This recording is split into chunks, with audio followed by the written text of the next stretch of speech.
Muhammad Abdul Manan adalah seorang tokoh intelektual dan ekonom Islam kontemporer terkemuka yang lahir di Bangladesh pada tahun 1918.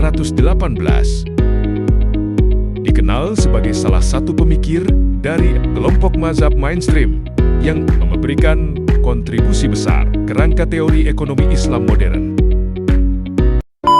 Perjalanan akademik dan karier pendidikan awal. Beliau memperoleh gelar master di bidang ekonomi dari Universitas Rajshahi pada tahun ke-1960. Studi lanjut di Amerika. Beliau melanjutkan pendidikan ke Amerika Serikat dan meraih gelar MA di bidang ekonomi 1973 serta gelar Dr. PH di bidang industri dan keuangan dari Michigan State University. Karier profesional. Manan pernah menjabat sebagai asisten pimpinan di Federal Planning Commission di Pakistan pada tahun 1960-an. Beliau juga pernah mengajar sebagai dosen di Papua New Guinea University of Technology dan menjadi profesor di International Center for Research in Islamic Economics Universitas King Abdul Aziz, Jeddah, peran di IDB. Salah satu pencapaian puncaknya adalah bergabung dengan Islamic Development Bank, di mana beliau menjabat sebagai pakar ekonomi Islam senior sejak tahun ke-1984. Pertama, definisi ekonomi Islam. Ilmu sosial berbasis nilai.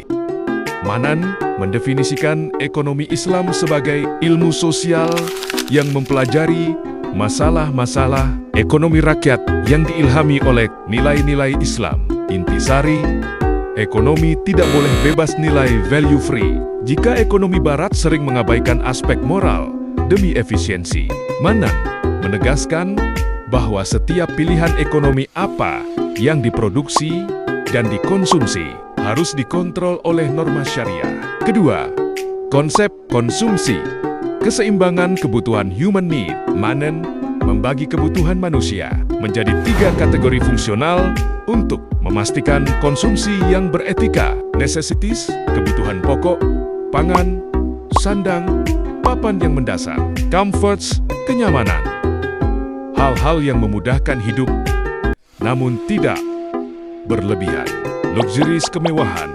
Hal-hal yang bersifat pamer atau berlebihan israf yang menurut Manan harus dibatasi karena merusak distribusi kekayaan. Ketiga, teori produksi dan kesejahteraan sosial.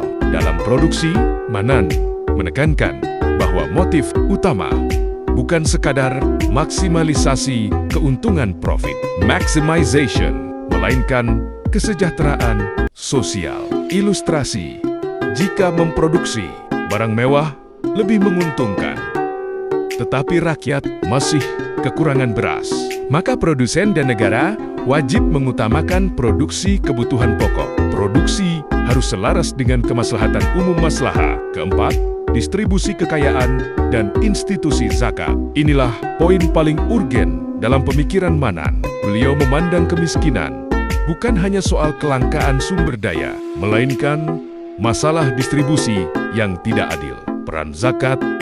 Manan mengusulkan zakat bukan hanya sebagai ibadah pribadi, tapi sebagai instrumen kebijakan fiskal negara untuk mendistribusikan kembali kekayaan dari si kaya ke si miskin. Hak milik.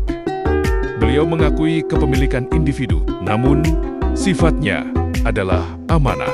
Jika kepemilikan tersebut merugikan masyarakat, misalnya monopoli tanah atau sumber daya alam, negara berhak melakukan intervensi. Kelima, kritik terhadap riba dan bunga bank. Manan termasuk dalam aliran mainstream yang tegas mengharamkan bunga bank.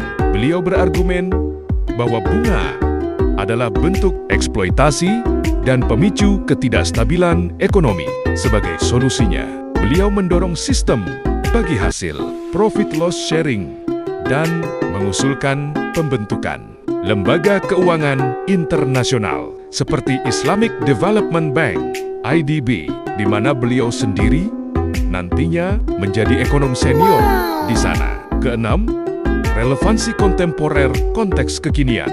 Pemikiran Manan sangat relevan dengan praktik ekonomi syariah saat ini dalam hal zakat dan wakaf produktif.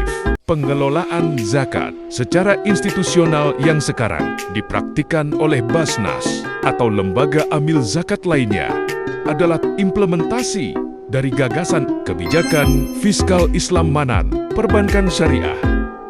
Sistem bagi hasil di bank syariah modern merupakan perwujudan dari kritik beliau terhadap sistem bunga, inklusi, keuangan. Fokus beliau pada pemenuhan kebutuhan dasar poverty alleviation kini diadopsi dalam program-program pemberdayaan ekonomi umat.